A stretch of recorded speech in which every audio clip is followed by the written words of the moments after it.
Welcome to EconTalk, part of the Library of Economics and Liberty.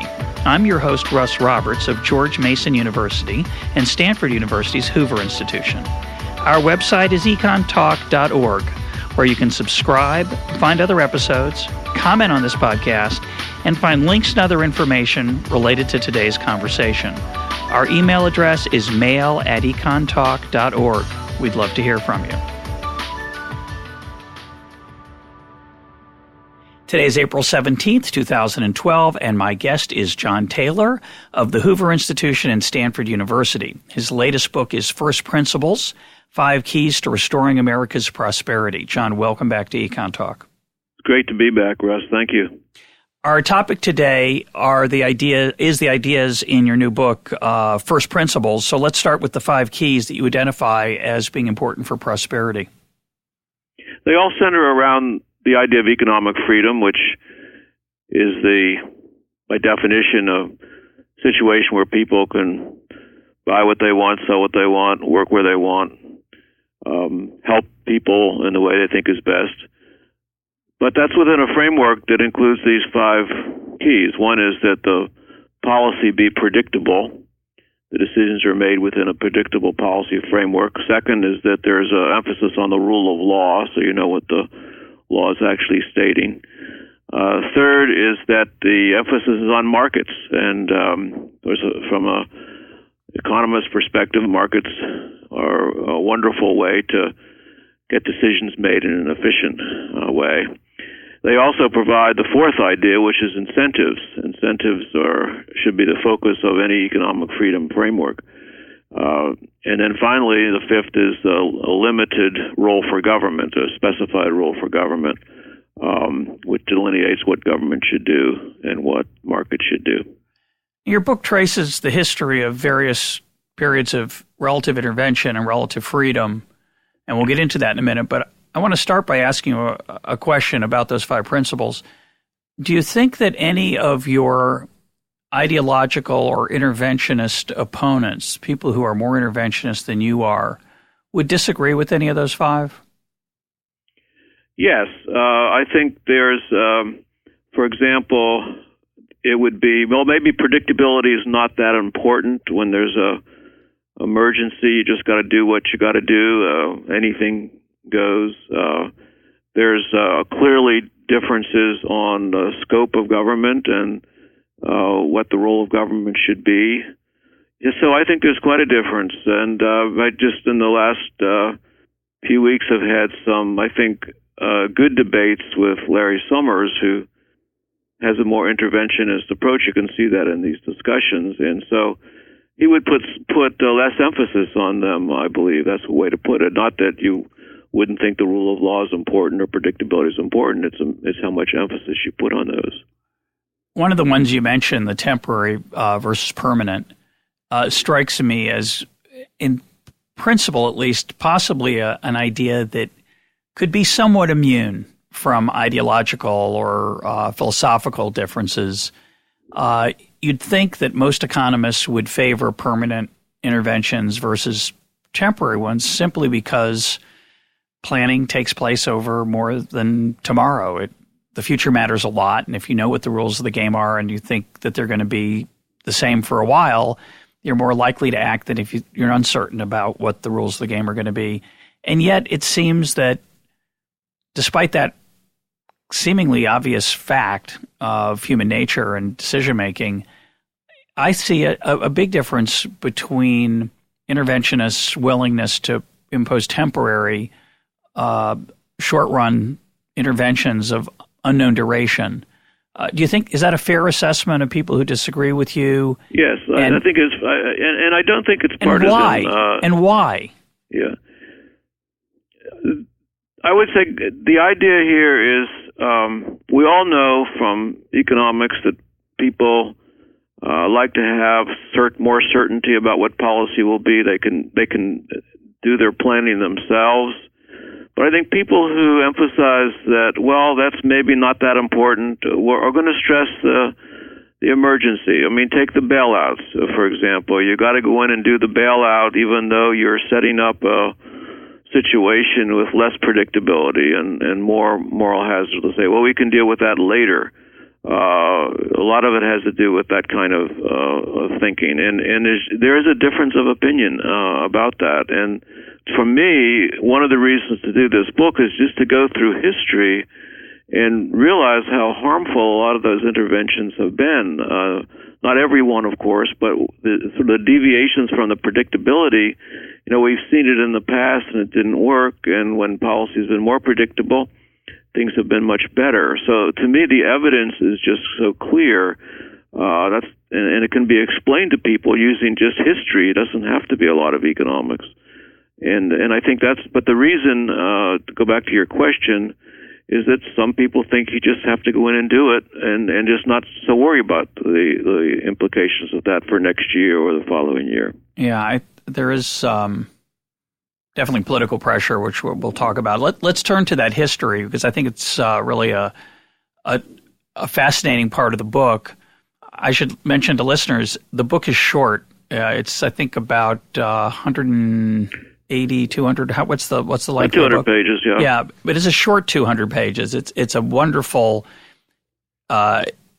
sketch of recent economic history, plus some policy recommendations, as well as laying out of the principles. And I found the history part to be fascinating, because you were either in Washington at the time in some role, not always the decisive role, but certainly in various roles. So you had contact with the people who were making the decisions, or you have, as colleagues now, people who were very much involved in making these decisions.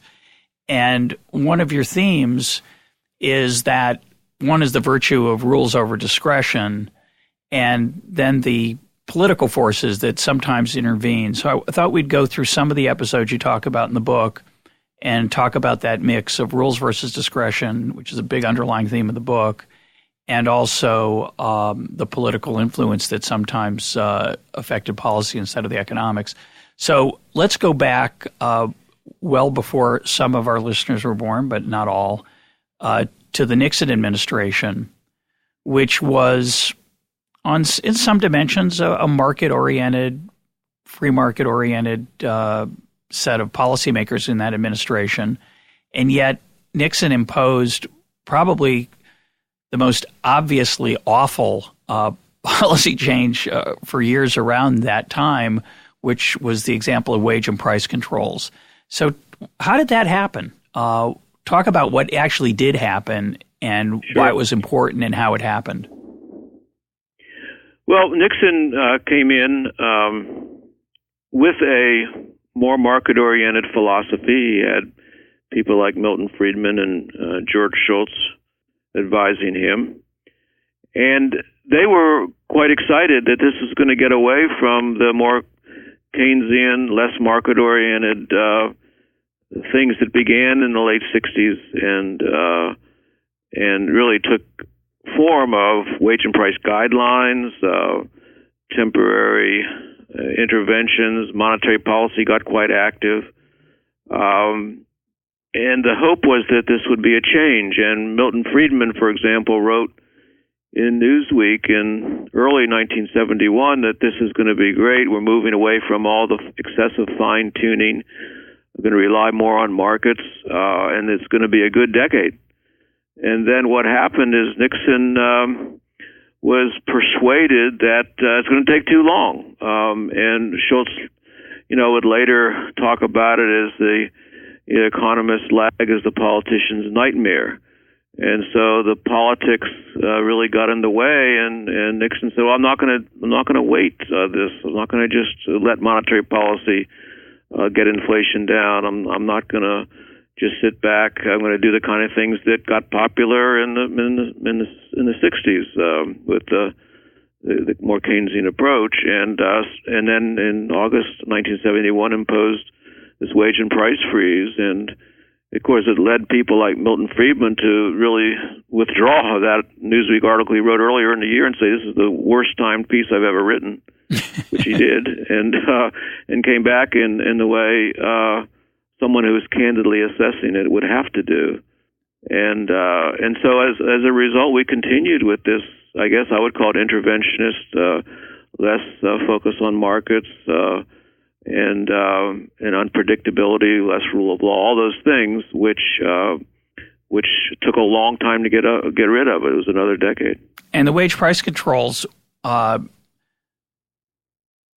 did those manage to get approved despite the quality of some of Nixon's advisors? Well, Nixon had other advisors who were less concerned about the principles. Connolly, for example, over at the Treasury, you asked earlier in the conversation about does everyone believe in the principles, and I think you weren't asking about economists, but clearly some people don't think these principles are important. They don't think about economics that much. They don't think markets are that important, and so as a result, they went away from that direction. But I think it was political, and the idea is it was going to take some time to get inflation down, and they didn't want to wait. They were worried about the election coming up, and so they went to this more shortcut route, which was popular at the time, by the way. When the freeze was announced, well, this is great. Business liked it, labor liked it, and it didn't take too long before people realized what a bad idea it was. But at the time, it was remarkably popular. So that the 70s didn't turn out quite as cheery as Friedman had hoped if Nixon had stayed on the path. Although we have to mention that the 60s had very good growth rates. The mid 60s, which were the time of the Kennedy administration and the Johnson administration, before Nixon came in, those 8 years, the economic advisors were very Keynesian in flavor. They were fine tuners. They also were big spenders, not necessarily those economists, but Johnson clearly expanded the size of government through the Great Society, although much of that expansion was transfer payments, not so much real spending on real resources, but still was increased the tax burden. And the economy did very well. So you would argue, though, that laid the seeds for the problems that came later. Absolutely. And also there were things in that period. I mean, the tax cut was a permanent reduction in marginal rates. That was a good thing, I think. You're talking about the Kennedy tax cut. Yeah, the Kennedy-Johnson tax cuts. They basically were good. They were permanent. They were like a counterexample to all the other interventionism that began.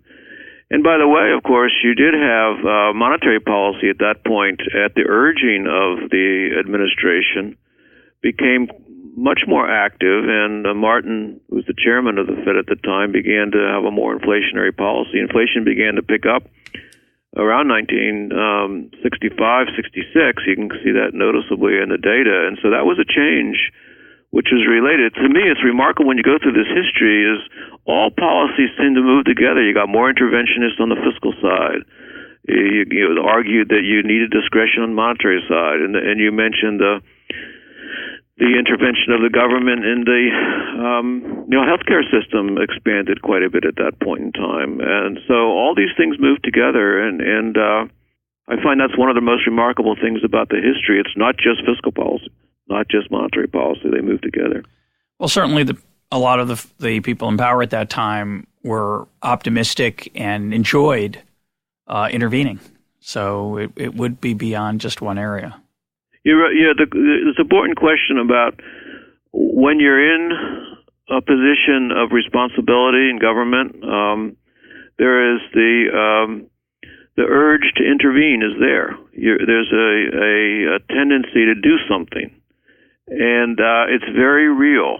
And it's the hardest thing is sometimes the right thing is not to take a specific action, but you've got a good policy in place and you stick with it. But one of the most difficult things in implementing these principles, even for people that believe in them firmly, is there's so many pressures and temptations, political and otherwise, to do something and intervene in ways which are inconsistent with the principles, and you'll various reasons and excuses for doing it. Sometimes pure compromise, you do have to run a government, and people might disagree with you, so there'll be decisions made which have look like they're deviating from the principles, but maybe for other reasons. And I go through a number of those examples.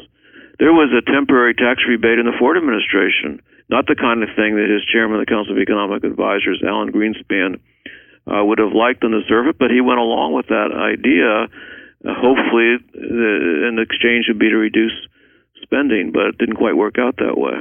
Yeah, I like the examples you give of Greenspan, and mainly because of his intellectual past and his relationship with Ayn Rand. He's viewed as this near anarchist, but when he got near Washington, D.C., his rhetoric didn't quite match his actions. And I have talked in the past about his support, say, for the Mexican rescue of 1995, which he testified in front of Congress that was a bad idea, but had to be done anyway. And similarly, there were many times he deviated from what we would call free market principles. In this case, he was more of a Keynesian than he perhaps felt in his heart, endorsing a temporary rebate. But that was not the low point of the Ford administration's economic policy. That would have to be the Whip Inflation Now campaign. And you discuss the speech that Ford made to announce that program. Talk about the program and the speech and the economic policy behind the scenes. Well, this is the case where the economic advisors were not enthusiastic, including Greenspan, because it was harking back to wage and price guidelines and controls. But the program was called Whip Inflation Now. It was really a hope that somehow people would cooperatively, voluntarily reduce inflation as a matter of just a national mission. And it's in patriotism. In retrospect, it just sounds so strange, but President Ford went before a joint session of Congress with his pin, Whip Inflation Now pin, on his lapel, and pleaded with people. And just retrospect, it is very unusual kind of policy, but it's certainly just an example of how policy had moved in a direction way against, in this case, sensible rules-based monetary policy, less reliance on markets, sort of less faith in markets. And you can see it so clearly. Just so many examples of this. Actually, you didn't ask about this, Russ, but Arthur Burns is another one person who is a good economist. He's the mentor of Milton Friedman. Milton Friedman, if you ask who influenced me to Milton Friedman, who influenced you, he'll say Arthur Burns is my first teacher as an undergraduate. And here's a guy who, under Nixon, and then as Fed chair under Nixon, went around saying the markets don't work, we need wage and price controls. So it's amazing things happen, and that's why these principles are so important. It's just people should demand that their public officials follow them, understand them, and then follow them, because there's temptations to move away from them. Burns at the time was chair of the Fed, correct? Yes. How long was he chair? Do you remember offhand? It was about 8 years. Which period? Through the 70s until G. William Miller. Burns replaced Martin, appointed by Nixon to the Fed, and then continued until G. William Miller was appointed by Carter, and then he didn't last very long until Volcker came in, and of course the Volcker appointment is really moving back to a more sensible policy, and that gets close to the Reagan administration, which is a whole other we'll come to enormous period of interest. Yeah, we'll come to that in a sec, but I want to stick with Martin and Burns. Martin was the chair under Johnson, and if I remember correctly, when I interviewed Alan Meltzer about his history of the Fed, Martin would, and you certainly second this point, Martin was very eager to keep President Johnson happy and liberalize the monetary expansion at Johnson's request in trying to finance the war in Vietnam rather than raising taxes. Is that correct? He did definitely move to an easier monetary policy compared to what he had in the 50s when he was chairman and in the early 60s. And it was partly because he liked the idea more of cooperating with the administration. It seemed to be part of his view of monetary independence did not preclude that. And you're right, Alan Meltzer writes about that quite persuasively in his book. And what I observed here is, if you look at the numbers, you definitely see the impact of monetary policy inflation starting to pick up. And you also, if you go back and read, it's a very interesting document, the 1962 Economic Report of the President. That was the first report with President Kennedy, and Walter Heller was chairman.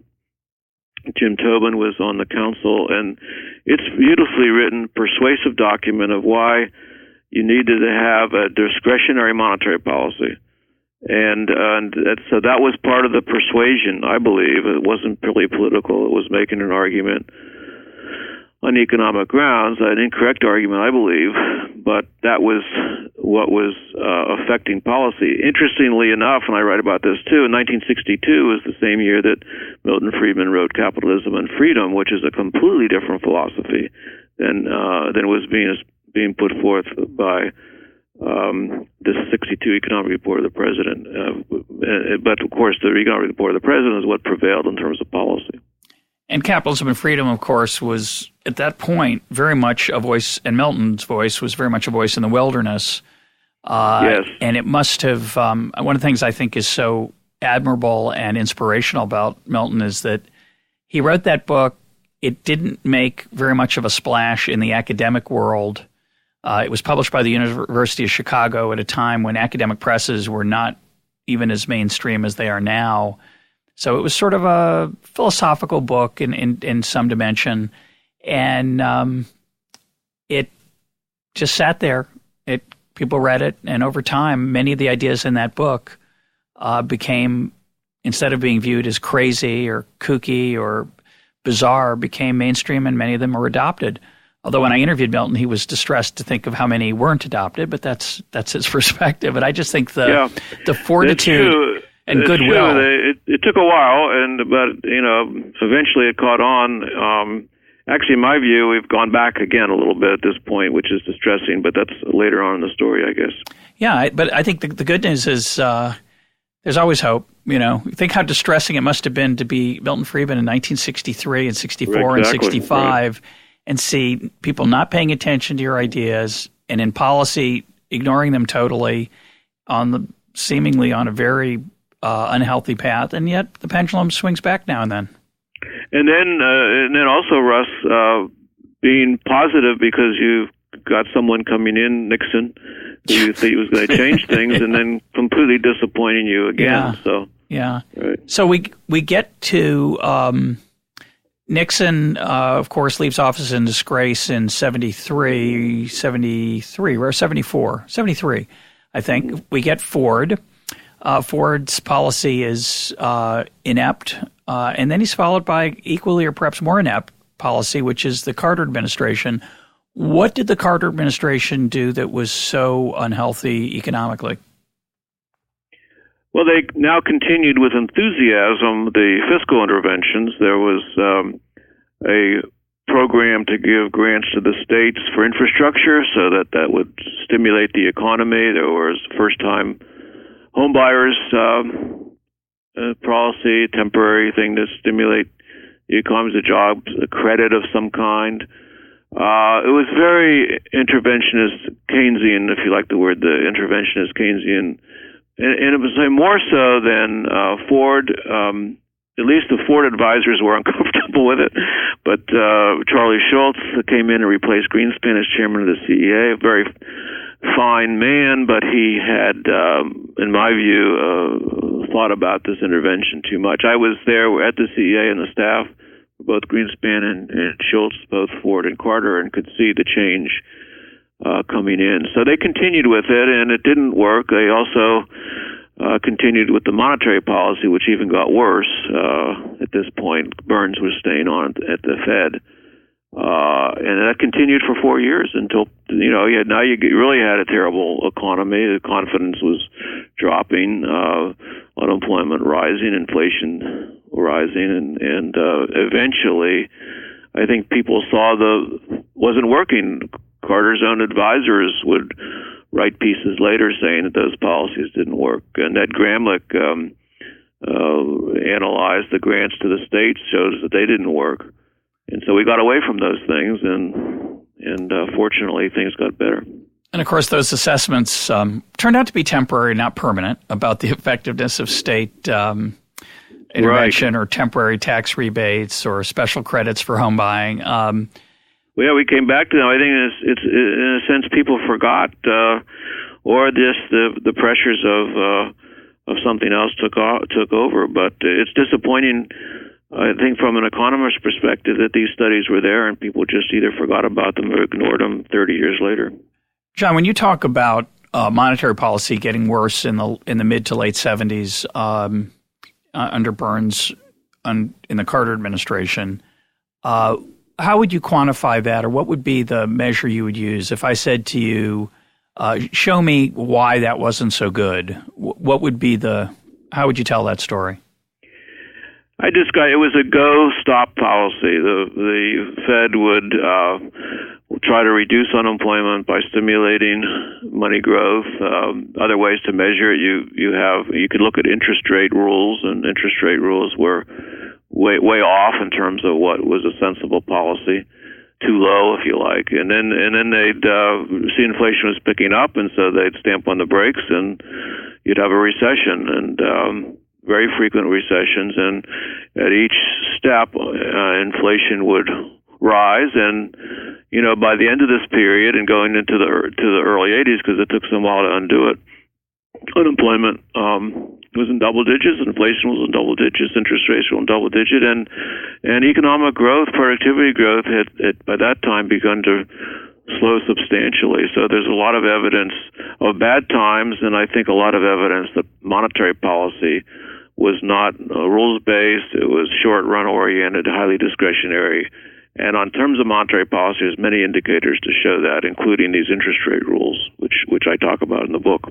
And we get to the end of the 70s where we have stagflation, we have simultaneous inflation and stagnation. The economy's either in recession, but even when it's growing, unemployment stays high. And this was, of course, deemed to be impossible by some variations of Keynesianism, that there was supposed to be a negative relationship between inflation and unemployment. In fact, I still hear people tell me that it's obvious that when the government prints money, it has to create jobs because people will spend it. And we know spending creates jobs. And yet, both Zimbabwe and the United States at the end of the 1970s managed to have both high inflation and high unemployment. And this became a big challenge in the academic literature to the Keynesian model. Interesting, in 1968, Milton Friedman, in the presidential address to the American Economic Association, outlined why it is not going to reduce unemployment in any sustained way to have higher inflation or higher money growth. And that's also a really beautiful paper speech. Yeah, it's a classic. And by the way, that there's only 3 pages of that talk which are on the inflation unemployment issue. The major part of that talk is to urge a steady-as-you-go monetary policy, because Milton had shown how powerful monetary policy can be in terms of causing, good and bad, and he was concerned that as people realized that you were going to move into one of these go-stop discretionary policies. So the main point of that speech was, don't do that. Do this more steady as you go, and it's exactly the opposite of what happened. It took this point to a decade, 12 years to get to the right approach that he recommended. So Volcker, who is appointed by Carter, and you have to point out also that even though the Carter administration was very interventionist in many ways, it also did under Alfred Kahn sowed the seeds of the beginning of deregulation, which Reagan continued, but certainly it started under Carter. So in all these stories, there's a mix of good and bad depending on your philosophy. But Volcker, who is chair of the Fed under Carter, stays on under Reagan and follows what is a very politically challenging monetary policy. What was your Schultz quote? Now we're talking about back to George Schultz. Economist lag is politician's nightmare. So that took place in the 1980s. Reagan had to endure the 1982 midterm elections of extremely unhealthy economy, partly created by Volcker's attempt to wring inflation out of the system, correct? Yes, absolutely. And there was, the times then when Reagan came in, and you're right to point out that some of these decisions were made under President Carter. He appointed Volcker, after all. But I think here, the fact that Reagan supported Volcker during these very tough times is very significant, very unusual for a president to do that. He basically sort of didn't try to encourage the Fed to work to get unemployment down. He knew that they were going to do the right thing by reducing inflation. And so I think here's a case where the philosophy of the administration helped monetary policy, unlike back in Johnson-Nixon, where it hurt the policy. So it's really monetary policy in this case, following, I think, a much better rules-based policy under Volcker, focused on inflation. That was what he needed to do. That's what he did, and it was tough, but he had the support from the White House. Now, I'm pretty sure that the LBJ Martin confrontations took place in the White House, that LBJ had Martin in his office and berated him. That's my memory. Maybe it's wrong. But do you know how much Volcker and Reagan talked face-to-face during this time period, say 80 to 83, when there was this, would normally be political pressure on Volcker to ease up a little bit? Very, very little in the sense of certainly no sense of telling to ease up. It was just the opposite. If not now, when it would be the kind of things Reagan would be talking about. And also, remember, here you have some very important advisors with Reagan, including Friedman, including Schultz, and including Tom Sowell and Art Laffer, all these people who had strong market sense and what you really do to get the economy moving again. And he also appointed, some Chicago PhDs over to the Treasury. Beryl Sprinkle, for example, had that for more of a monetarist approach to him. And the CEA had, Murray Wiedenbaum, and Bill Poole came later, Scannon, Jerry Jordan, people who had really were quite strong and was sort of what needed to be done, and if you stuck with it. And then Reagan had outside advisors through this whole period, which encouraged him to stick to this. So it's an example where the principles that were held by Reagan, and he came in that way. He would give many radio addresses and speeches with down-home stories describing why these same principles that I've tried to articulate in with these 5 points, basically Reagan talked about those kinds of things in his own way and was firmly committed to them and surrounded himself by people who had the same basic orientation, and that's what it took. And I have to, I have a feeling, again, this is just pop psychology, but it may have been beneficial that Reagan, like a Milton Friedman, had spent a lot of time in the wilderness. It was a different wilderness. It was a political wilderness, but had come to the presidency later in his life, and after a long time of trying to uphold what he thought was the right thing and writing about it, as you say, and speaking on it. And I think it was both harder for him to walk away from those principles and less appealing to give in to the short run. Though having said that, of course, he did many things that were not particularly free market. He expanded the size of government. He didn't cut spending successfully. He put voluntary quotas on Japanese cars. So he had his own deviations as well. Mm-hmm. Yes, and I think that's always, when you look at the history, you got to, make some judgment calls about which were the important things. And so here I would say he did remove the last vestiges of the wage and price controls on energy. Yeah. He did not have stimulus packages. He encouraged the Fed to focus on on monetary policy, which I would call more rules based, and certainly in terms of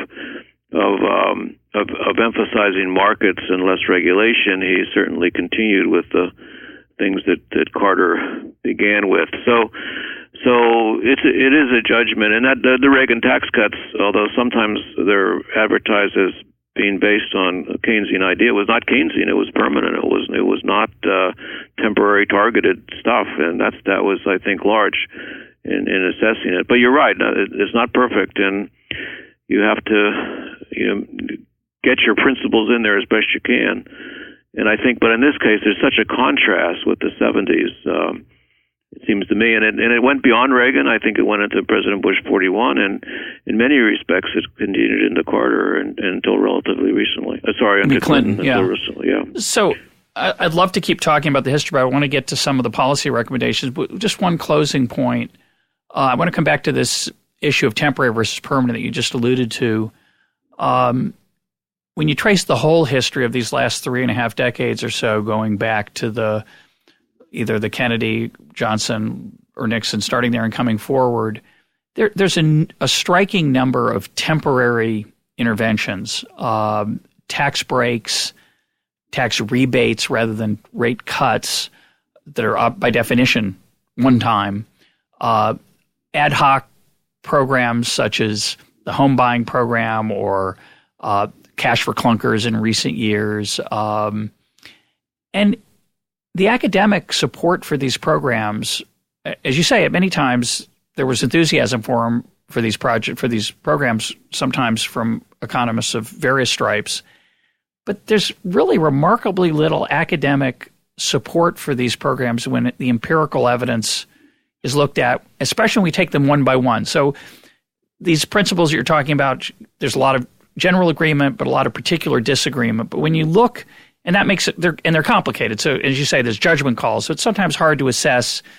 It's inevitably, there's going to be issues of confirmation bias and cherry picking. It's hard you can't measure these things precisely, but we're better at measuring individual programs with a little more precision.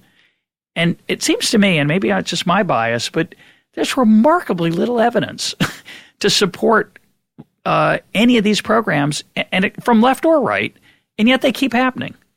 You're right. Well, I think that's the thing is you have these broad trends. Compare the 70s and the 80s and 90s, compare the 80s and 90s where we are now. That is all consistent with these principles, et cetera. But then in addition, you have, when you look at the individually, what are, cash for clunkers or what happens to be, you see that it at least is controversial. I think they don't work, but at least there's huge controversy about it, and we're still doing it. And the amazing to me, there's a very famous paper I refer to in my book is by Tom Sargent and Bob Lucas, who later won Nobel Prizes. In 1978, they wrote this paper after Keynesian macroeconomics. It was a devastating critique of those kinds of policies, and it made a difference. And at least we moved away from them, and here we come back now, and we're doing it all again, as if we've completely forgot. So there's something else going on here besides the economic research, that's for sure, Russ. And you reference, and maybe what you need to do is just to have a better, broader understanding of this beyond the equations and the econometrics, just to look at the history, which is again what I'm trying to do here. And you mentioned, I think, a paper by Alan Blinder. That was, do you remember that paper you referenced? Which one? I don't remember. Sure. Well, he did a couple. First of all, he showed that the wage price freeze and those controls just didn't do anything lasting, maybe made things worse. So that intervention didn't work. And he also did work on the small effects of these temporary rebates, et cetera. So there's two things that he looked at. And I'd say even after that, there's, also it's small, at least it's something. It will be the kind of thing that you would hear later. And he certainly has been supportive of the Keynesian interventions of recent years. Yeah, for sure. Before we move on to some policy recommendations, I have to raise a question that crosses my mind from time to time. And I don't have a strong empirical evidence for it, but there's some casual empirical evidence, and that is the temptation to say it's all monetary policy. All of this other discussions about fiscal mistakes or fiscal stimulus or various interventions, if you get the monetary policy right, things go well. If you don't, it's over. And I'm a big fan of the argument that moral hazard created by past bailouts created the current mess we're in, but I'm open to the possibility, and I probably asked you this question before, that just the whole thing is bad monetary policy. Well, I've certainly emphasized that a lot, and it's I think a major factor leading to the financial crisis and also the slow recovery now. It's obviously was a big factor of the problems in the 70s. It's actually interesting, Russ. It is probably the most difficult, arcane part of the whole discussion to explain and talk about. It's a people, regulation, temporary tax cuts, things like that. You can talk about and explain, but monetary policy you suddenly get into an area where there's becomes, I think, more difficult to explain to people. Politicians tend to get a little less interested in it. Yeah. Yeah. But it is probably the most important of all. Well, yeah, I think it's not only more difficult to explain, I think it's more difficult to understand. I think that's part of the reason it's more difficult to explain. It is somewhat mysterious. We're in this strange time now where we have unprecedented Fed intervention, and yet, despite the enormous creation of reserves through the Fed and on the balance sheet of banks, and you talk about this in the book, doesn't seem to have done very much, partly because they've encouraged it somewhat to sit on the books via paying interest on it. And I ask this every time. It continues to mystify me, and I'll ask you again, why do you think the Fed carried out this unprecedented intervention and yet watched and encouraged, if anything, its lack of impact? Well, they think it's had impact on the purchasing of the mortgages or the medium-term treasuries. They focused more on what they did with the money rather than the creation of the money. So they would argue that it lowered mortgage rates. It would lower medium-term treasury rates compared to what otherwise. So that is the rationale for it, I think, for the most part, on their side. And they figure on the creation of money side of the equation, the other side of the balance sheet, that they'll be able to undo that in time before it causes problems. And many people, including me, have doubts about that. Well, yeah. Today is April 17th, 2012, and I just got an email about a news article in the Wall Street Journal and MSNBC's coverage of this issue, that the Fed has finally released its transcripts from the 2008 key meetings of 2008, of which I think that's a 513-page transcript, and virtually all policy discussion has been, as they say, redacted, which is a fancy word for blacked out and unreadable to the general public, that what's left is, how are you today? I'm doing fine. Okay. So that part they didn't black out. So it would be interesting. I assume someday we will get to hear at least what they said were the justifications for some of the policies.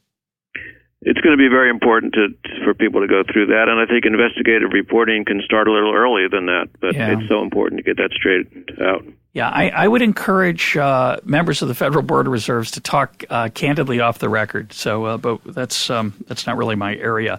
Let's move on. We've talked on the show before about the Taylor Rule and your particular your study and recommendations for getting discretion out of monetary policy and having it be more rule-based.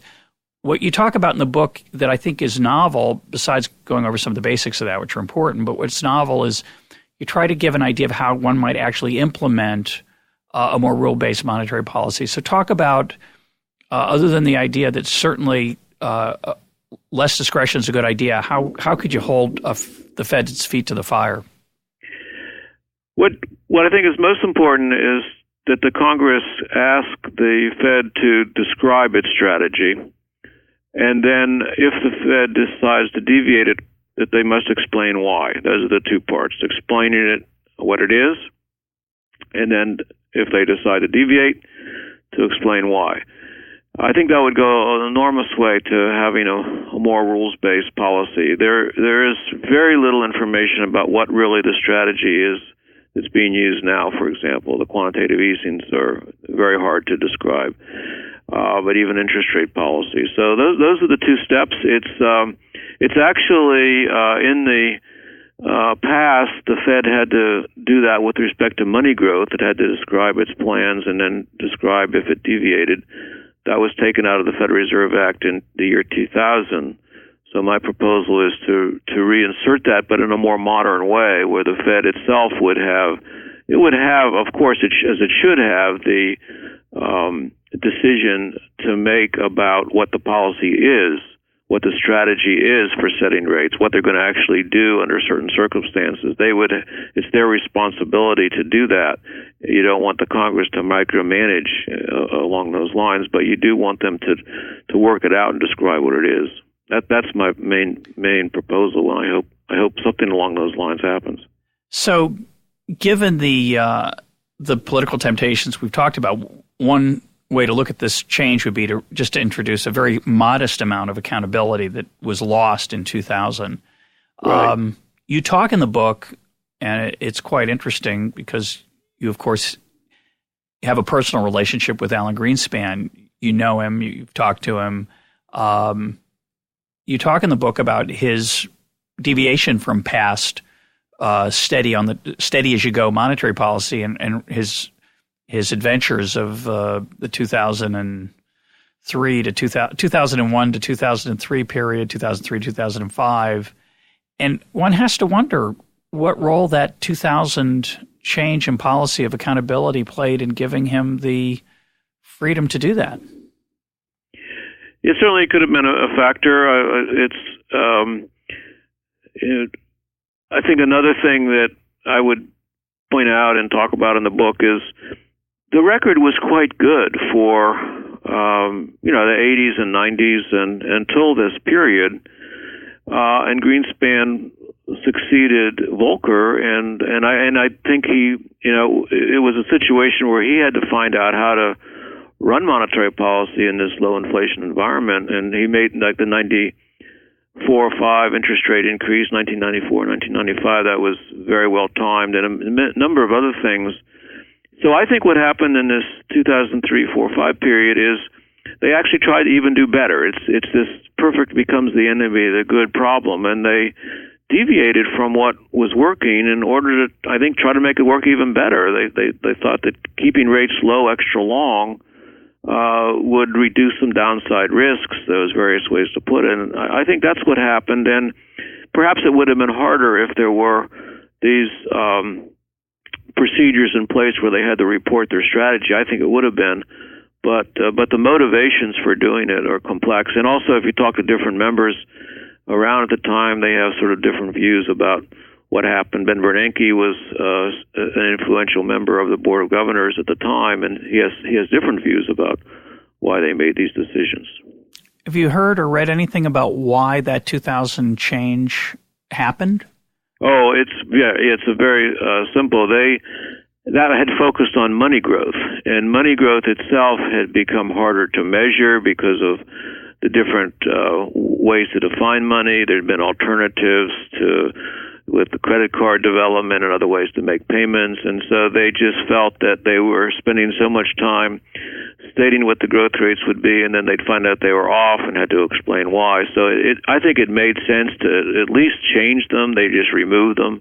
I think in retrospect, it would have been better to replace them with a better way to describe the strategy. But the reason they took them out were pretty clear, and I don't think there was really very much complaining about that at the time at all. I certainly didn't complain about it. Well, it seems, on one level, it seems reasonable. On the other, it's kind of shocking. It's like, well, it's really hard for me to tell you how, it's really hard for me to set my policy and then to be accountable. So let's just not have to describe what I'm doing. Right. That does make it easier. It does solve the difficulty problem. It's strange. It's a good point. Yeah. Well, let's move on to some specifics moving forward. You have a famous chart in the book, which you reprint from, I think, a Wall Street Journal op-ed that you wrote, that has an ominous picture of the ratio of the national debt to GDP, where it's basically relatively flat, a few bumps, and then it takes off like a rocket, unfortunately, much of which is forecasted debt because of entitlement promises. Talk about that. Is the national debt, the level of it, a threat to our prosperity, and why? Absolutely, especially if it goes along the lines of that chart, which has the debt to GDP ratio going above 100, above 200, above 300. So interest rate payments become the whole budget. So that's not sustainable, but that's what current law implies. So it is a real threat. And it's got to be fixed. I think it's in terms of fiscal policy, that should be the main focus at this point. And what I try to do is say, well, you can fix this in some sense a very simple way. Just bring spending as a share of GDP back to where it was before the crisis. That's 2007. That would be 19.5% of GDP. Do that in a gradual way. Kind of outline how that could occur. It's not austerity in any stretch of the imagination, but come on, John. Undo this explosion. John, 19.5%, there'd be people starving in the street, old people dying, mass starvation of poor people, children going in rags. 19.5%, you remember what that, 2007 was like the Middle Ages. Well, that's what we're led to believe, but I think if just you think, common sense, Ross, is what you're espousing here sensibly, just tells you that can't be true, right? 2007. And so that's what I try to explain. And, I think people understand that, they just say, hey, why is this so hard? Why aren't we getting to this even faster than what I propose? Yeah, so the big debate we're going to hear about this summer, I suspect, we're already hearing it now, is yes, we have a budgetary problem, and the common sense view is, well, we have two tools to close the gap. We have spending cuts and tax increases, so a wise middle-of-the-road approach is to use both. Why not? Why not use both? You argue for much larger spending cuts rather than tax revenue increases. Why? Well, actually, remember, I want to bring spending to as a whole to 2007 levels of the shared GDP, and by the way, that's growth, of course, because GDP has been higher. So use the word cut in a way that his growth rate is slower than it otherwise would be. But the reason is that we now have an exploding. Government spending is projected to explode on entitlements, largely the health care. And so for purely demographic reasons, not ideological reasons. It's, I think, not just demographic, because some of these entitlements are growing in real terms per beneficiary. Like Social Security is growing in real terms per beneficiary. A 45-year-old now is projected to get a lot more under current law in real terms, inflation-adjusted terms, than a 55-year-old. So it's more than demographics, and that's why it shouldn't be that hard to fix. Healthcare, it's not just demographics; it's projections of rising costs of healthcare. So that's why I think that it's mainly on the spending side, and I argue it's completely on the spending side because, as a matter of just arithmetic, so much of it is that way, and so just if you could just hold the growth rate down so we don't expand as a shared GDP, you can do it without increasing taxes. And of course, that's better for going back to some of my principles for incentives, for the role of government, all these things to keep tax rates at a level that they were roughly in 2007 or even 2000.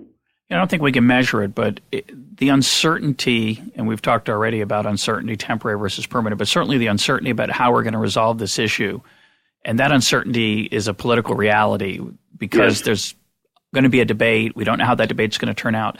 That certainly has to affect the state of the economy now. I think it is. I think it is a real drag. You do not know how this exploding debt is going to get resolved. And I believe if it is massive tax increases, I don't think that's likely. Quite frankly, I just think we're kind of debating at the edges here about how much the tax increase will be. I think the right thing is to focus on on the spending growth, stopping the explosion. And I think that it will also, by the way, if that's done well, will make people's lives better. The healthcare reforms, using markets more, decentralizing the decisions on Medicaid to the states, for example, will make those programs work better. And so that should be a positive, not a negative. It's not austerity. Yeah, one man's austerity is another man's growing government. No one has actually, maybe other than Ron Paul, I don't think anyone has proposed anything remotely like austerity. We certainly haven't practiced it, and yet somehow austerity is the fault of this, is causing a slow recovery. Just the thought of it, evidently, is enough to discourage economic activity, which could be true. Of course, future expectations do matter, but I don't think there's much of a prospect of it actually happening. Let's talk about health care reform. We don't know what's going to happen to Obamacare. It may survive its judicial Supreme Court test, and it may survive the next election, but it may not. If it did not, and if there was an opportunity for an alternative, what kind of alternatives do you think could be put in place that would slow the growth of healthcare spending and keep the size of government down? Personally, I'd like to see Medicare and Medicaid phased out, but you're more of a centrist than I am on that. So how would you move toward an improved budgetary picture? On the Medicare, both sides want to keep the growth rate from exploding. And one side, and this would be more the House Republicans at this point, want to do that by providing a certain amount of funds which grow over time and then having people decide what kind of health care insurance policy they buy in Medicare. And so it decentralizes. The decisions are not made in Washington, but the total amount of money is clear. The other side is the decisions about how to control spending are made in Washington, but really effectively price controls and decisions on what appropriate care. And so I think in this case, again, going back to these principles, focusing more on markets and on incentives, the first approach is going to work better.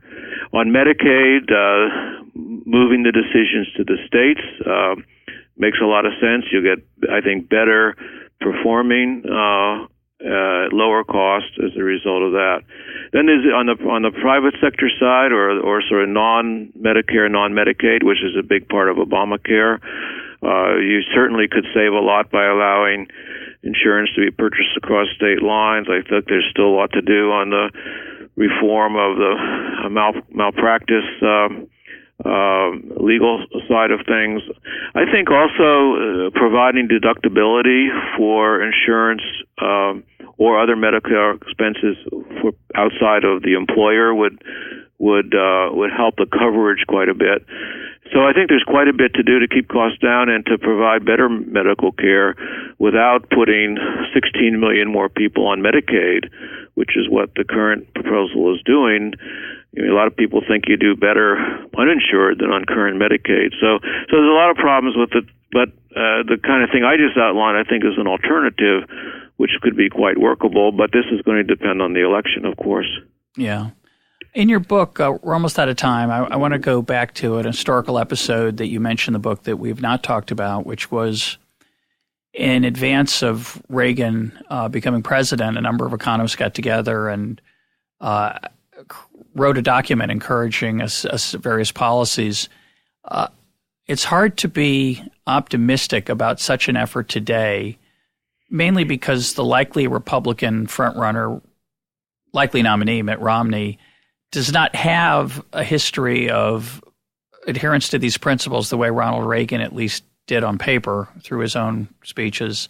What's your feeling about where we're headed? And my view, by the way, is that I'm not sure how important it is who wins the next election. It will matter, but it seems to me that whoever wins, Democrat or Republican, will face some of these constraints regardless of their professed philosophy.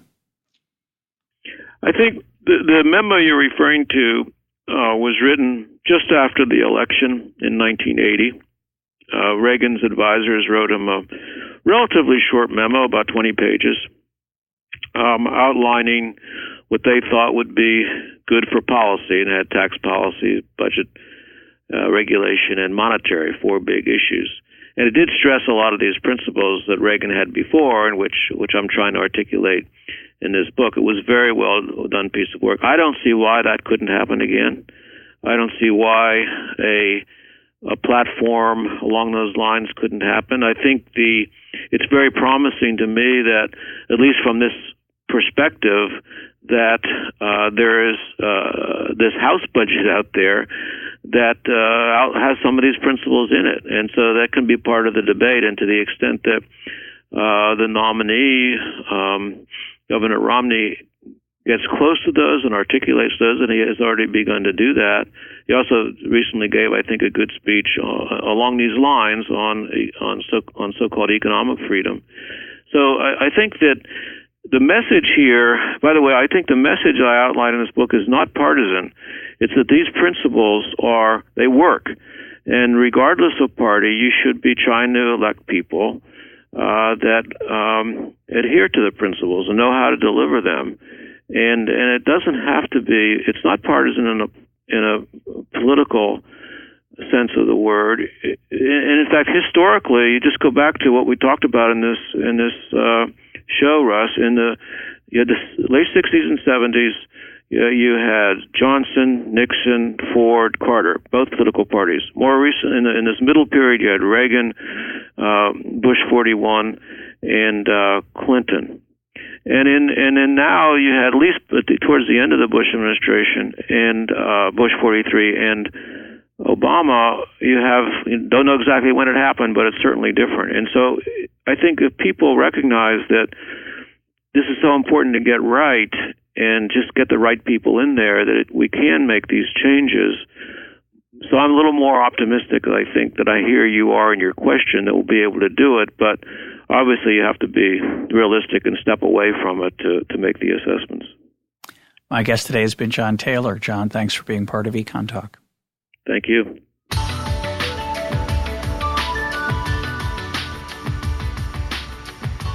This is EconTalk, part of the Library of Economics and Liberty. For more EconTalk, go to econtalk.org, where you can also comment on today's podcast and find links and readings related to today's conversation. The sound engineer for EconTalk is Rich Goyette. I'm your host, Russ Roberts. Thanks for listening. Talk to you on Monday.